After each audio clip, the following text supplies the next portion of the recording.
So friends, जैसा कि कल हमने आप लोगों को कल पूरा सिलेबस बताया था इंग्लिश में कि एग्जैक्टली इसको हमें सीखना कैसे, करना कैसे। तो उसमें सबसे पहले जो हमने आपको सिलेबस बताई थी, अगर आपने वो वीडियो नहीं देखी तो देख लीजिए, बहुत इंपॉर्टेंट है। तभी आपको पता चलेगा कि एक्चुअली आपने करना क्या है ना। तो सबसे पहला जो पार्ट था उसमें वो था प्रेजेंट सिंपल टेंस, है ना। तो आज हम लोग पहला वीडियो आप कह सकते हैं इस कोर्स में, ठीक है। तो प्रेजेंट सिंपल टेंस लेके आए। इससे पहले वोकैबुलरी में हमने कुछ फ्रेजेस वगैरह के वीडियो बनाए हुए हैं, अल्फ़ाबेट वगैरह का बेसिक इंट्रोडक्शन, है ना, ये सब बनाया हुआ है ना, वर्ब फ्रेजेस, सफिक्सेस वगैरह, जिससे कि आपकी वोकैबुलरी थोड़ी स्ट्रांग हो। तो ये वो वीडियोज़ भी आप सारा देख लें एक बार, है ना, आपको वो बहुत हेल्पफुल होगा। तो सबसे पहले हम प्रेजेंट सिंपल टेंस की बात करते हैं, बट उससे पहले थोड़े बहुत चीज़ें हैं जो आपको जानना होगा। उसके बगैर आप प्रेजेंट सिंपल टेंस समझ नहीं पाओगे या प्रेजेंट इंडेफिनिट टेंस समझ नहीं पाओगे। तो सबसे पहले हम बात करते हैं एक्शन वर्ब्स की, ठीक है। एक्शन वर्ब क्या होता है? ऐसे वर्ब्स जो किसी एक्शन को नोट कराते हैं, जैसे राइट लिखना, ईट खाना, रन दौड़ना, एसेट्रा, है ना। तो ये सारे वर्ब्स को हम एक्शन वर्ब बोल सकते हैं, ठीक है। अब दूसरी चीज़ बात करते हैं हम पर्सन की, ठीक है। अब फर्स्ट पर्सन क्या होता है? फर्स्ट पर्सन होता है आई। मैं जो है वो फर्स्ट पर्सन है, ठीक है। जैसे आई रीड एक्शन वर्ब के साथ हमने लगा दिया, आई राइट मैं लिखता हूँ, ठीक है। मैंने आई को राइट के साथ लगा दिया, ठीक है, एक्शन वर्ब के साथ। तो ये हमारा बनता है प्रेजेंट सिंपल टेंस। और आगे चलते हैं। आई वेक अप मैं उठता हूँ, at 8 I wake up at 8 मैं 7 बजे उठता हूँ। आई ईट ब्रेकफास्ट एट 8, ठीक है, मैं 8 बजे ब्रेकफास्ट करता हूँ, ठीक है। आई गो टू स्कूल एट 8:30 मैं 8:30 बजे स्कूल जाता हूँ। देखिए आई के साथ जो भी एक्शन वर्ब है इसका प्लूरल यूज़ नहीं होगा, एस यस नहीं लगेगा, ठीक है। सिंपल आई के साथ जो है एक्शन वर्ब वही रहेगा, है ना। अब देखिए इसको हम ऐसे कह सकते हैं कि subject plus action verb plus predicate, ठीक है। I study English at 10 I have lunch at 12 मैं 12 बजे लंच करता हूँ। आई गो होम एट 3 मैं 3 बजे घर जाता हूँ। I do my homework eight 5 मैं 5 बजे अपना होमवर्क करता हूँ। आई कुक डिनर एट 7 मैं 7 बजे अपना रात का खाना बनाता हूँ। आई गो टू बेड एट 11, ठीक है, मैं रात को 11 बजे सो जाता हूँ। वंस स्टूडेंट है, एक बार आपने ये सारी चीज़ों की जब अच्छे से प्रैक्टिस कर ली, ठीक है, तो हम आ जाते हैं सेकंड पर्सन पे। सेकंड पर्सन होता है यू, ठीक है। अगेन यू के साथ में भी एस और ई एस नहीं लगता है, ठीक है।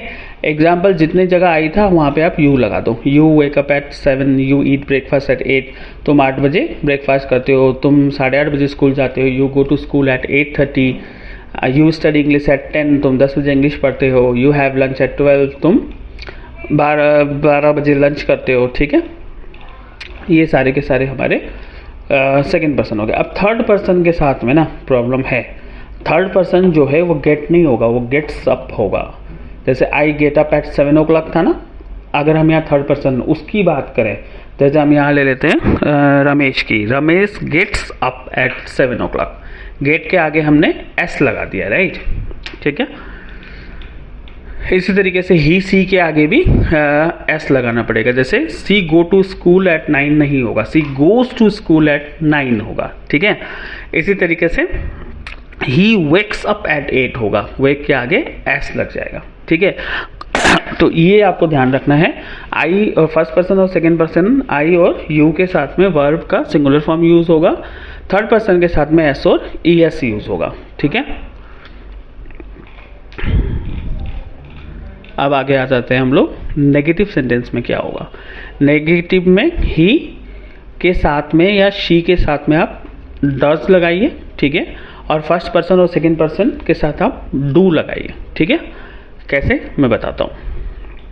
जैसे हम लोग कह सकते हैं एक सेंटेंस हम ले लेते हैं, जैसे कि Ramesh like pizza, Ramesh likes pizza, है ना। He does not like chowmein, right. Ramesh को पिज़्ज़ा पसंद है लेकिन रमेश को चाउमीन पसंद नहीं है। ही डज नॉट, ठीक है, DOES does NOT। Does not में कई बार नॉट को हम एपोस्ट्रोफी ऐसे डजंट भी कर देते हैं। ही डजंट लाइक चाउमीन, ठीक है ना। इस टाइप से भी हम इसको चेंज कर लेते हैं, ठीक है। तो यहाँ पे हमें कुछ नहीं करना है, बस डू और डॉज लगा देना है। उसके बाद वर्ब का फर्स्ट फॉर्म ही यूज़ होगा, फिर वर्ब में एस और एस नहीं लगेगा। जो देखो डू, आप इसको ऐसे याद कर सकते हैं, सब्जेक्ट के बाद हमने डू या डू लगा दिया, ठीक है। अब डू में अगर मान के चलो, फिर हम थर्ड पर्सन के साथ क्या करते थे, वर्ब में हम एस और एस लगाते थे, है ना। तो वो वर्ब के एस और एस हटा के हम डू में लगाते हैं, तो वो क्या बन जाएगा, डॉज बन जाएगा। अब वर्ब से एस और एस हट गया है तो वर्ब सिंगुलर ही रहेगा, है ना। तो यहाँ he does not likes chowmein की जगह जो he do not likes chowmein, है ना। अगर ये आई होता तो ऐसे ही होता ना, I do not like chowmein. तो हमने क्या किया, he do not likes chowmein, likes में से एस हटा के डू के डॉज में लगा दो, ठीक है। लाइक में से एस ई एस गायब हो जाएगा और डू में आके ऐड हो जाएगा ई एस, है ना। तो ये बन जाएगा he does not like chowmein, ठीक है। वर्ब का जैसे ही डज लग जाएगा, वर्ब का सिंगुलर फॉर्म यूज हो जाएगा, ठीक है। ये आप लोग ध्यान रखिए। नेगेटिव सेंटेंस आप लोग समझ गए ना इसमें, है ना। तो अब हम आगे बात करते हैं कि ये सेंटेंस नॉर्मली यूज़ कहाँ होते हैं। देखो अगर सिंपली हम बोलें तो आई वर्क, एक और एग्जांपल देख लीजिए, आई वर्क, यू वॉक, ही वॉक्स, ठीक है। आई जो है वो काम करता है, यू जो है वो भी काम करता है, और ही जो है वॉक्स, ठीक है। यहाँ पे सी के साथ भी वॉक्स लगेगा, इट के साथ भी वॉक्स लगेगा, ठीक है।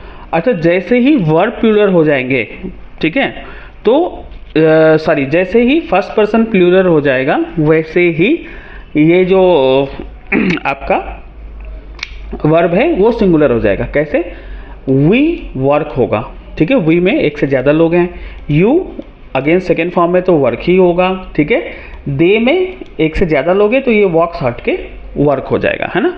इसी तरीके से अगर हम कहें 455 पीपल वर्क होगा, ठीक है। वैसे कि थर्ड फॉर्म में वॉक्स नहीं होगा, एक से ज़्यादा लोग हैं, ठीक है। अगेन नेगेटिव का सेम वही रूल है, डू डज और डज नॉट हम लगाएंगे इसमें, ठीक है। अब यहाँ पे आप लोग एक चीज़ ये देखिए, ठीक है, कि ये सेंटेंस नॉर्मली कहाँ यूज़ होते हैं, ठीक है। ये आप लोगों को जानना ज़रूरी है कि ये सेंटेंस हम किस लिए यूज़ करते हैं। वेल नोन फैक्ट्स को बताने के लिए भी हम ये सेंटेंस यूज़ करते हैं, है ना। वेल नोन फैक्ट्स जैसे सन रिवॉल्व्स अराउंड द अर्थ, ठीक है। जैसे हमने बोला कि सूर्य जो है वो अर्थ के चारों तरफ गोल गोल घूमता है, ठीक है।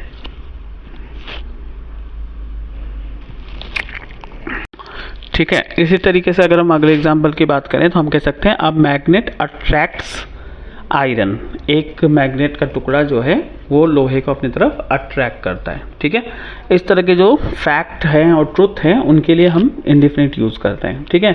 कोई एक्शन अगर बार बार होता है, जैसे आपकी हैबिट है या कोई चीज़ आपकी रूटीन में है, जैसे मैंने अभी आपको पूरा स्कूल का बताया था कि आई वेक अप एट 7, है ना। इस तरह की चीज़ों के लिए भी हम सिंपल प्रेजेंट टेंस का ही यूज़ करते हैं, ठीक है। तो अब एक चीज़ आता है, इसको हम सिंपल प्रेजेंट टेंस क्यों कहते हैं, है ना। It is called simple because it's basic form consist of a single word, ठीक है। इसमें सिंपल एक ही वर्ड आते हैं, जैसे राइट हो गया या राइट्स हो गया, है ना। In construct with other present tense form such as present progressive, है ना। प्रेजेंट प्रोग्रेसिव या प्रेजेंट कॉन्टिन्यूस में क्या होता है, इज राइटिंग होता है, परफेक्ट में हैज़ रिटन होता है ना। तो इसमें वर्ब के साथ में कुछ आप कह सकते हो हेल्पिंग वर्ब्स लग जाते हैं, इज लग जाता है या हैज़ लग जाता है बाकी में के साथ में, बट सिंपल में ऐसा कुछ नहीं होता है ना। सिंपल मतलब सीधा सीधा राइट और राइट्स लग जाता है, अनलेस वो नेगेटिव ना हो। अगर नेगेटिव हो गया तो डू और डज लगता है, ठीक है। तो यहाँ पे इसी वजह से हम इसको सिंपल प्रेजेंट टेंस कहते हैं, ठीक है। अब सिंपल प्रेजेंट टेंस के ना कुछ हम एक्सरसाइज देख लेते हैं, ठीक है। कुछ इंटरेस्टिंग फैक्ट्स जो सिंपल प्रेजेंट टेंस में लिखे हैं, ठीक है। मैं आप लोगों को कुछ वो सेंटेंस भी बताऊंगा और उनकी हिंदी भी बताऊंगा ताकि आप लोग समझ जाएं। पहला, it is impossible for most people to lick their own elbow. ज़्यादातर लोगों के लिए अपना एल्बो को चाटना या जीभ लगाना इम्पॉसिबल होता है। आप कोशिश करके देख लीजिए। अ crocodile can not stick it's tongue out. Crocodile अपना जीभ बाहर नहीं निकाल सकता, ठीक है। उसी तरीके से एक श्रिम्प का जो हेड है, हार्ट है, उसके सर पे होता है। A shrimp's heart is in its head, ठीक है। सिमिलरली अगला हम देखते हैं, ठीक है। It is physically impossible for pigs to look up into the sky. सुअरों के लिए शारीरिक रूप से ऊपर आसमान को देखना असंभव होता है, ठीक है। If you sneeze too hard you could fracture a rib. अगर आप बहुत तेज़ी से छींकते हैं तो आप अपने रिब को तोड़ सकते हैं, फ्रैक्चर कर सकते हैं। Wearing headphone for just an hour could increase the bacteria in your ear by 700 times। 1 घंटे के लिए अगर आप हेडफोन लगाते हो तो आपके कान में 700 गुना तक बैक्टीरिया बढ़ सकते हैं। अच्छा, ये सारे ना मैं सिर्फ आपको वो नहीं बता रहा हूँ, ठीक है ना, सिर्फ एग्जांपल नहीं बता रहा हूँ। ये जो मैं फैक्ट बोल रहा हूँ ये सच्चाई है, ठीक है। आप इसको गूगल भी कर सकते हैं, ये एक्चुअल में सच भी है, ठीक है। ऐसा नहीं कि मैं कुछ भी मनगढ़ंत कहानियाँ सुना रहा हूँ आपको। In the course of an average lifetime, while sleeping, you might eat around 70 assorted insect and 10 spiders or more, है ना। पूरे अपने जीवन के दौरान जब आप सो रहे हैं तो आप 70 कीड़ों को और 10 मकड़ी या उससे भी ज़्यादा को खा जाते हैं एक एवरेज लाइफ टाइम में। हर आदमी नहीं हो सकता, आज के डेट में चीज़ें बहुत बदल गई हैं तो ना खाता हो, बट ये पहले के हिसाब से है और ये ऐसा होता है, सोते हुए आप लोग खा जाते हो। सम लिपस्टिक कंटेंट फिश स्केल्स। कुछ लिपस्टिक में मछलियों की स्केल्स डली होती हैं, ठीक है। उसी तरीके से cat urine glows under a black light, ठीक है। जो बिल्ली होती है उसकी यूरिन अंधेरे में या काली रोशनी में चमकती है। Like fingerprints every tongue print is different. जैसे हर इंसान की फिंगरप्रिंट अलग होती है, उसी तरीके से हर इंसान की जीभ की जो प्रिंट होती है वो भी अलग होती है, ठीक है। ये सारे के सारे सेंटेंस प्रेजेंट इंडिफिनिट के हैं। उसी तरीके से rubber bands last longer than when refrigerated. जब हम रबर बैंड को फ्रिज में डालते हैं, ठंडा करते हैं, तो उसकी लाइफ बढ़ जाती है, ठीक है, जल्दी टूटती नहीं है। There are 293 ways to make change for a dollar, ठीक है। उसी तरीके से a shark is only known fish that can blink with both eyes, ठीक है। सिर्फ शार्क एक ऐसी मछली है जो अपनी दोनों आंखें ब्लिंक कर सकती है, ठीक है।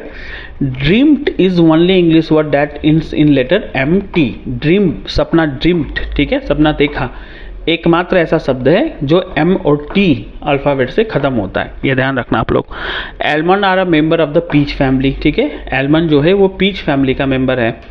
MAINE, Maine is the only state that has 1 syllable name, ठीक है।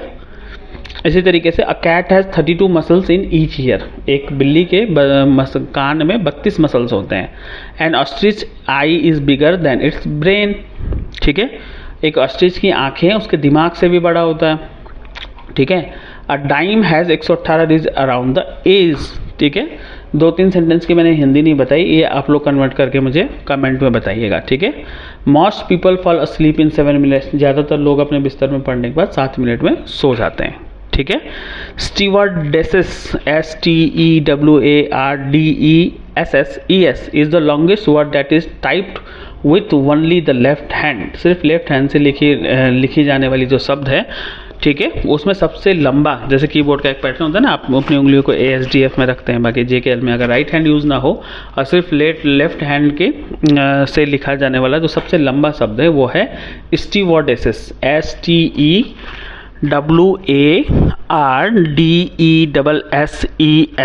ठीक है। आप लोगों को ध्यान रहेगा। बाकी आप लोग चैनल को हमारे लाइक और सब्सक्राइब ज़रूर कर दीजिए, ठीक है, ताकि आप लोगों को ये सारी चीज़ें पता हो, ठीक है। ये नए नए वीडियोस के बारे में भी आप लोगों को ईज़िली आपको मिलता रहे वीडियो वगैरह, ठीक है। लाइक कर दीजिए, सब्सक्राइब कर दीजिए, ताकि हम लोगों का भी वीडियो बनाने में मन लगा रहे और आप लोगों के लिए नई नई अच्छी वीडियोस बना पाएँ, ठीक है।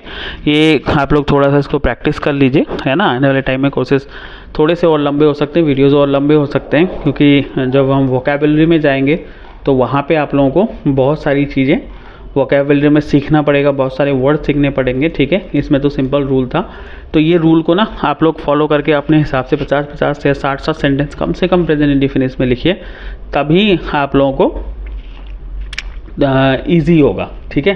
चीज़ों को समझने में और चीज़ों को प्रैक्टिस करने में। सिर्फ एक बार कर लिया, 2 बार कर लिया, उससे कुछ होने वाला है नहीं, ठीक है। बार बार आप प्रैक्टिस करेंगे तभी आपकी हैबिट बनेगी, ठीक है। बाकी जो इससे कल वाला वीडियो था, इससे पहले वाला जो वीडियो है जिसमें हमने ये टॉपिक डाली हुई है, हाँ, इंग्लिश 0 to हीरो कैसे सीखें, उसको आप ज़रूर देखिए ताकि आपको सिलेबस का अंदाज़ा लग जाए कि आपने एक्चुअली कैसे करना है और कितने दिन में कवर करना है, ठीक है। बाकी ये वीडियो के हिसाब से आप इंडेफिनिट का अच्छे से प्रैक्टिस करिए और एक दिन में जो है आने वाले टाइम में, जैसे हम कल एक और वीडियो डालेंगे परसों या एक दिन गैप करके, तो आप एक दिन में, जैसे आपने आज इंडेफिनिट सीख लिया ना, तो इंडेफिनिट की 1 दिन 2 दिन पहले अच्छे से प्रैक्टिस कर लीजिए, तभी आगे बढ़िए। कोई जल्दबाजी नहीं है ना। इतने साल आपने इंग्लिश नहीं सीखा, अगर 1-2 महीने और लेट हो जाएगा तो कोई आफत नहीं आ जाएगी, ठीक है। तो बेटर है कि आप जो चीज़ सीख रहे हैं उसको अच्छे से सीखिए। यही वीडियो यूज़ करने का तरीका है ना। अगर आप लोग जल्दबाजी में सीखेंगे, फटाफट किसी भी चीज़ को करने की कोशिश करेंगे, तो आपका रिजल्ट कुछ नहीं आएगा, ठीक है ना। आप इंग्लिश सही से सीख ही पाएंगे और अपना टाइम भी ख़राब करेंगे। तो बेटर यही है कि आप इंग्लिश को धीरे धीरे सीखिए, है ना। एक चीज़ जो आपने सीखी है उसको 2 दिन प्रैक्टिस करिए, 3 दिन प्रैक्टिस करिए, उसके बाद ही आगे बढ़िए, ठीक है।